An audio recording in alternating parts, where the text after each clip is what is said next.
Hello, everyone. I'm Dr. Carlos Reyes, and this is Injury Talk with First and 15 Fantasy Football Podcast. What we want to do is just kind of go over some of the key factors that might be, affecting and impacting your draft. One of the key things that we want to talk about is some of this, talk between injury prone and injury risk. You might find, and when you come to the, draft board itself and during your draft, is that you one of the key factors that makes it, impact who you're going to be picking is injury. Injury is a part of the game, and it's kind of a war of attrition, specifically when you are going through an NFL season. There is so many factors that these guys are facing specifically that can lead to some of these key significant injuries. One is, contact injuries. Obviously, the game of football is contact. From the type of tackle that is being made to the environmental factors that are happening, the amount of stress and overstress that is happening within the body itself.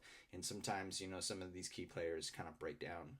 And so as you're going through this, I know that I've, heard a lot of different talks from fantasy football experts and, football, individuals talking about like injuries and what does that mean, injury prone versus injury risk. And, I would just kind of want to define that a little bit and kind of clear that up as you kind of look to, be more effective in your draft. When we come to talking about like injury prone specifically, injury prone would be something like, those players or those NFL players that we expect to get injured every single year throughout the season. Someone that might come to mind, someone like that might be like a Christian Watson or a Keenan Allen, where they've been, injured almost every single year with some sort of injury. And then the other half of that is like injury risk. I would suggest, thinking specifically in your drafts, not necessarily like injury prone, but injury risk.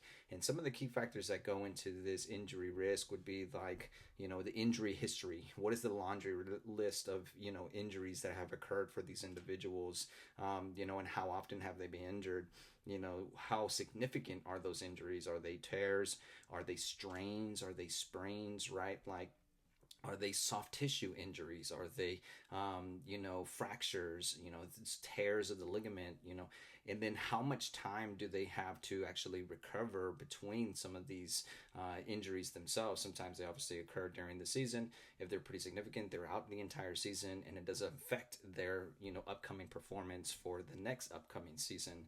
And then obviously looking at position dependent. When we look at position dependent, we know that running backs are the most injured individuals in the NFL, and then all the way down to quarterbacks, and wide receivers kind of right in the middle. And so the running backs take a brunt force of most of the impact, whereas wide receivers can kind of break away and kind of, evade some of these, high contact injuries. But nonetheless, those are kind of factors you want to kind of be thinking about specifically when you're looking at the draft boards. When you're going to the draft itself, what I would consider and suggest is that you take a look at all factors, not only what like AB and Dio and Chris are, obviously talking about, and all the factors that why they would choose, let's say, this player versus this player, and, why they would choose, this wide receiver at this ranking period versus this running back at this ranking period and their ADP and things like that. Is I would also couple that in with like, okay, what does the injury history look like, and what is the risk for that? And usually I'll be like, is it low risk? Is it medium risk and high risk? Once they start kind of matching up some of all these factors, and we start checking off the boxes that they have included all these, and they start looking at high risking, I might be looking at another replacement within that region or within that ADP level to determine whether that risk is lower, and then I might have more value being that they don't miss amount of time, because what's the best scoring specifically for fantasy football? So how available they are specifically, because if they're not available on the field, then they are not producing points for you. And so those are really key factors to be thinking about.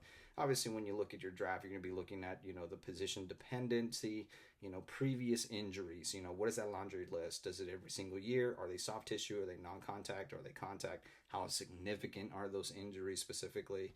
And then looking at, points per replacement. I know AB had talked about that coin term before, is just like, okay, if they do get injured, how quickly can I move someone into that slot knowing that I did pick a high risk player, that I can move someone right into that spot to try and meet, or at least trying to meet those expectations of someone that is lost of that high value. Like let's say for example, CMC was getting injured almost every single season, until he had a good run of not being as injured anymore. But when you did lose him, you lost a significant amount of points. How could you replace that? Specifically, if you're choosing someone as high as that as well. And so those are key factors there. How high their ADP levels are. Obviously, other key factors is like, team chemistry, offensive scheme, offensive coordinator, the coaching, how well is their blocking, what's their offensive line, who's the QB giving it to, these wide receivers and these running backs, and then obviously looking at, soft tissue versus, contact injuries such as sprains, whether it's foot, ankle, knee, those are some big time injuries as well. And so those are things to consider. Obviously when you're going through the draft, you're going to be thinking about all these other factors, obviously their upside, what's their nuance of a team, what's the team chemistry, they get a new quarterback, where are they at in their ADP level. Make sure that you don't forget about the injury itself, trying to really focus on some of the injury risks versus injury prone, so that again you don't miss someone that may have an outstanding season, knowing that they were able to recover really well. So hopefully that really helps your draft, and look for more talk from Injury Talk on First and 15 Fantasy Football Podcast.